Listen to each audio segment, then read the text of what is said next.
नमस्कार, स्वागत है आपका न्यूज प्लस पर। मैं हूं आपके साथ आर्या पांडे। सबसे पहले आप सभी को 15 अगस्त की ढेरों शुभकामनाएं और बधाई। वैसे तो कानपुर में गंगा नदी के किनारे कई घाट हैं। इनमें से अटल घाट, परमठ घाट, रानी घाट, भगवत दास घाट और तमाम घाट हमारे कानपुर में है। लेकिन कानपुर के कैंट एरिया में बना मस्कर घाट देश और दुनिया में सबसे अधिक चर्चित है। इसके पीछे इसकी ठोस वजह है। इस घाट पर 1857 की क्रांति के आसपास ही अंग्रेजों का ऐसा नरसंहार हुआ जिसने सभी का ध्यान अपनी ओर आकर्षित किया। कानपुर के इतिहास में यह ऐसा हत्याकांड है जिसे लोग और इतिहासकार आज भी याद करते हैं। सैन्य अधिकारी मार्बे थॉमसन ने अपनी किताब स्टोरी ऑफ कानपुर में इस दास्ता को बयां भी किया है। वहीं अंग्रेजों के समय से ही इस घाट पर बहने वाली मां गंगा में अंग्रेजों की लाशों को बहाया गया था। इतिहासकार भी इस बात को कहने से गुरेज नहीं करते हैं। गंगा तीरे बने मस्कर घाट को आज की पीढ़ी को समझना होगा। यह वो घाट है जहां से क्रांति की लौ चली थी।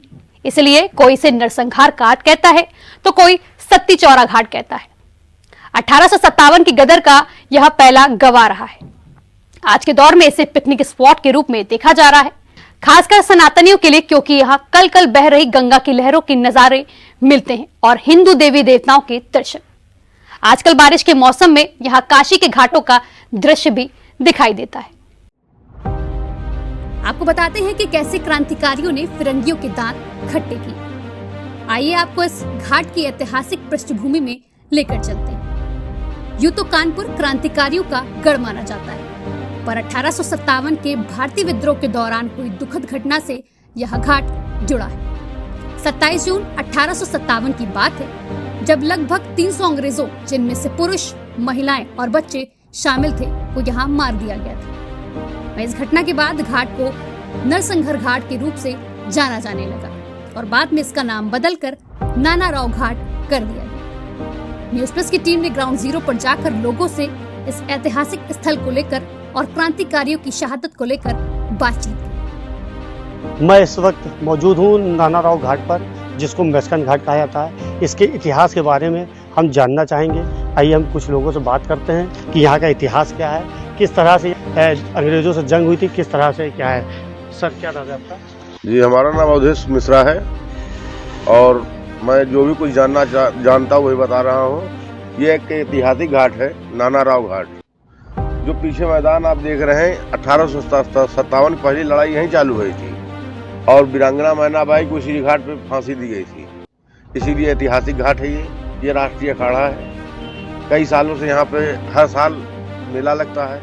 15 अगस्त के बाद जो भी संडे पड़ता है यहाँ पे मेला लगेगा, भंडारा होगा शहीदों की याद में। और हर साल होगा 15 अगस्त के बाद जो संडे पड़ रहा है, आप आएंगे तो यहाँ मेला और सारे प्रोग्राम आप यहाँ खुद देखेंगे।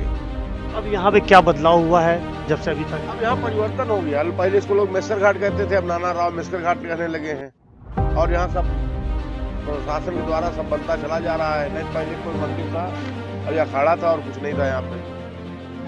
साथ क्या हुआ था जो जब यहाँ से जा रहे थे तो नाना राव साहब, ये बुर्ज नहीं बना है, यहाँ से तोपे लगा करके अंग्रेजों के ऊपर बम बरसाए थे गंगा जी में।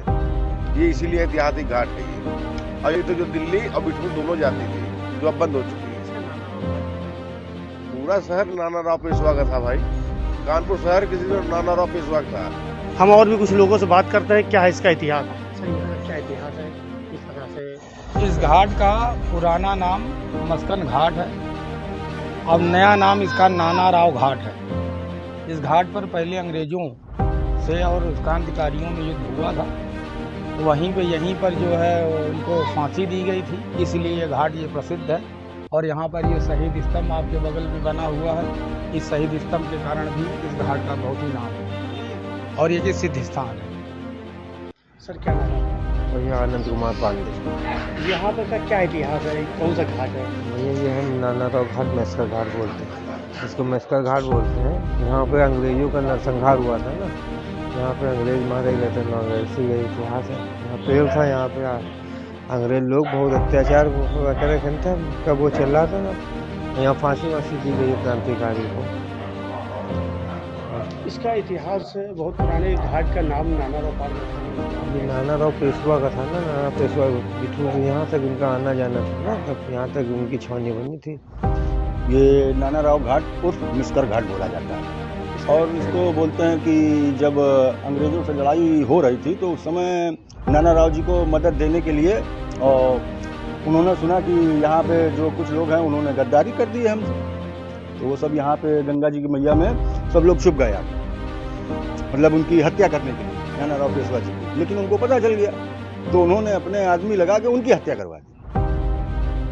ये मतलब तो आप ये समझिए कि आज़ादी से जुड़ा हुआ घाट है ये नाना राव पेशवा की वजह से, क्योंकि नाना राव पेशवा जी का जुड़ाव यहाँ से बहुत ही अधिक है, तो इस वजह से ये उन्हीं के नाम से ये नाना राव घाट कहा जाता है। मैं अब आपको उस जगह पे ले जाता हूँ जहाँ पर शहीद हुए थे, क्रांतिकारियों को फांसी दी गई थी, मैं वो भी दिखाना चाहूँगा। इस वक्त हम लोग शहीद स्थल पर पहुँच चुके हैं जहाँ पर स्वतंत्रता सेनानियों को अंग्रेजों ने फांसी दी थी। मैं दिखाना चाहूँगा, ये देखिए शहीद स्तंभ बना है, शहीद स्थल जिसको मस्कन घाट कहते हैं। जैसा कि मैंने आपको नाना राव घाट के बारे में बताया, यहाँ पर स्वतंत्रता सेनानियों ने अंग्रेजों से लड़ाई करने में अपनी जान गंवाई थी। तो जर्नलिस्ट सुनील कुमार के साथ मोहम्मद नौशाद, न्यूज़ प्लस कानपुर। नरसंहार घाट की कहानी 1857 के भारतीय विद्रोह से जुड़ी, जब उस समय के कानपुर में अंग्रेजों और भारतीय सिपाहियों के बीच खूब संघर्ष हुआ था। 1857 की क्रांति की चिंगारी कानपुर में भी जमकर भड़की थी। इस दौरान स्वतंत्रता सेनानियों ने अंग्रेजी फौजों की चूल्हे हिलाकर रख दी थी। इस कांड के बाद अंग्रेज आग बबूला हो गए थे। उन्होंने इस घटना के बाद 133 बेगुनाह भारतीयों को घाट पर मौजूद बरगद के पेड़ पर फांसी पर लटका दिया था। युद्ध के दौरान जो अंग्रेज मरे थे उन्हें कुएं में दफना दिया गया था। हालांकि अब कुआं बंद कर दिया गया। एक बात और, नाना साहब ने इसी घाट से दिल्ली चलो की जगह कानपुर चलो का नारा दिया था। वहीं इतिहासकार अनिल मिश्र बताते हैं कि 1857 में कानपुर में स्वतंत्रता संग्राम की चिंगारी भड़की थी और स्वतंत्रता सेनानियों की फौज नवाबगंज से दिल्ली जाने के लिए कल्याणपुर पहुंच जाती है। इस दौरान बिठूर के पेशवा नाना साहब व अजीमुल्लाह स्वतंत्रता सेनानियों को दिल्ली की जगह कानपुर में कब्जा करने के लिए समझाते हैं। तभी नाना साहब ने दिल्ली चलो की जगह कानपुर चलो का नारा दिया था। फिलहाल इस खास प्रोग्राम में इतना ही। आज हम इस शौर्य गाथा के उन सच्चे क्रांतिकारियों को विनम्र श्रद्धांजलि देते हैं और इनसे वादा करते हैं कि जिस आजादी के लिए उन्होंने अपने प्राणों की आहुति दी, तो आज और अभी से जात पात, ऊंच नीच, रंग भेद की बेड़ियों को तोड़कर एक नया आजाद हिंदुस्तान बनाएंगे। एक बार फिर से आप सभी को 15 अगस्त की बहुत सारी शुभकामनाएं। धन्यवाद।